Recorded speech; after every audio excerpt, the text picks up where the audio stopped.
Hi, we are continuing dividing polynomials using long division in this video. And we're going to be looking at lots of different examples and all the different ways you will see and interact with problems and all the different types of problems you could see when doing division. So let's get started. First, we're going to look at the division algorithm I mentioned in our last video. This is more of the technical version of that same thing. And you will see in this part right here, well, we have a kind of generalized division algorithm where the p of x is going to be the dividend, d of x is going to be the divisor, q of x is the quotient, r of x is the remainder.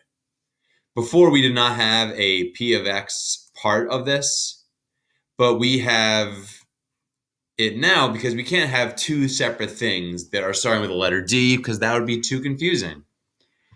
And this bullet point right down here is very important, something we'll talk about in general. Just like how 20 divided by 4 equals 5, that means that 4 times 4 and 5 are factors of 20.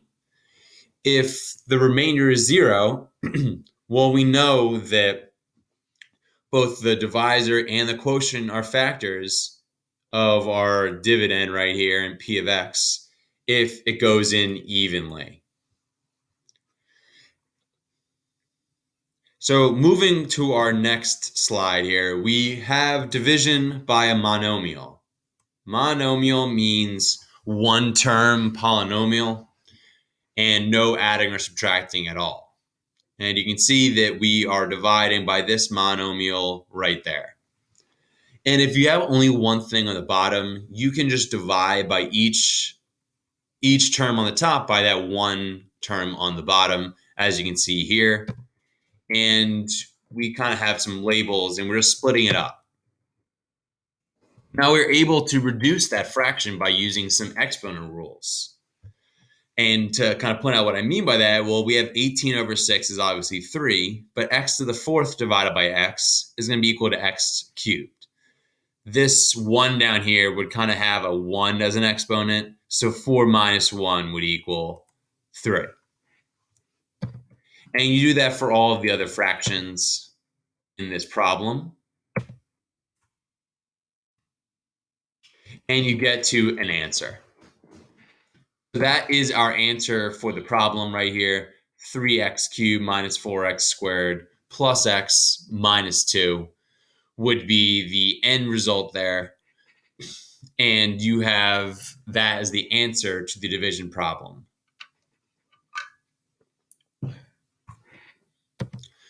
So now, like we did in our last video, we are comparing side by side a long division problem and a long division polynomial problem.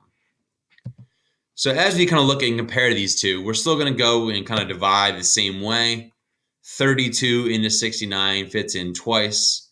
Now we're doing x into x squared. So we basically did x squared divided by x, and the answer is x. So now the second step is just like we would do a long division. We multiply this out. 2 times 32 is 64. And x times both of these terms would give us x squared minus 3x.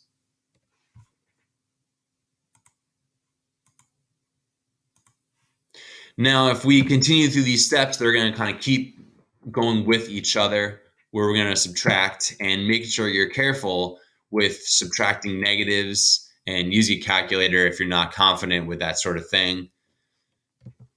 And we would just go ahead and subtract those answers. And we could fill in a little 0 over here if we wanted to, and just show x squared minus x squared is 0. Sometimes that's helpful to put in placeholders.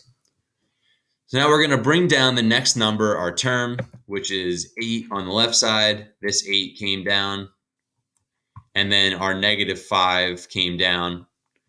And we're doing the exact same thing over again. This process repeats until the whole thing is done and you have your answer. So now we're going to divide in the same thing on both sides. 32 into 58 only fits in once. and then x into 11x fits in 11 times. And then you're doing 11 times both of these, and you get the answer for that first part there. 11x minus 5 is going to be subtracted by 11x minus 33. So we have subtracting some negatives on the right side here, which we got to be careful with. But if we subtract, we get 28 as our remainder. 11x minus 11x is 0.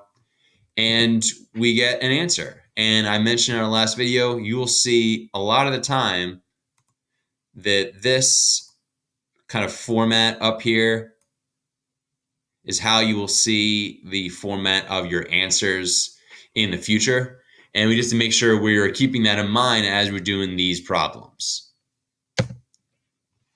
And you can see that in the bottom here, that we have this division that we just did, and the way to write that, and we know what the answer is equal to.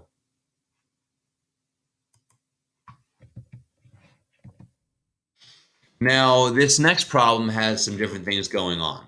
You'll notice that in y squared plus 8, we don't have an x term. So that means we need to have a placeholder right here where I'm underlining. If you don't have this placeholder, that is, you will do the problem wrong and you'll get the wrong answers. And it is the most missed part of this whole process, is making that one mistake where you don't have the placeholder right here that we need to have. So now let's kind of get into the steps here. So y into y squared is our first step. And we divide those out and we get y. Multiply it below and we get y squared plus 2y, y times y, and y times 2. And we subtract and get to our answer and bring down the next term. Just like with long division, we brought down this 8 right here.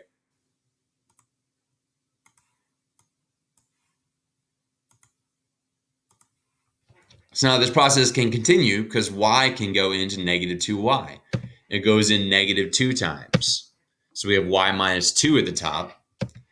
And we multiply that negative 2 by both of these parts, same as before. And we can put our answers down at the bottom, negative 2y minus 4. And we get a result from subtracting that is going to be 12. So that 12 is our answer. And we would have our answer in that green box right there. And we have finished this problem.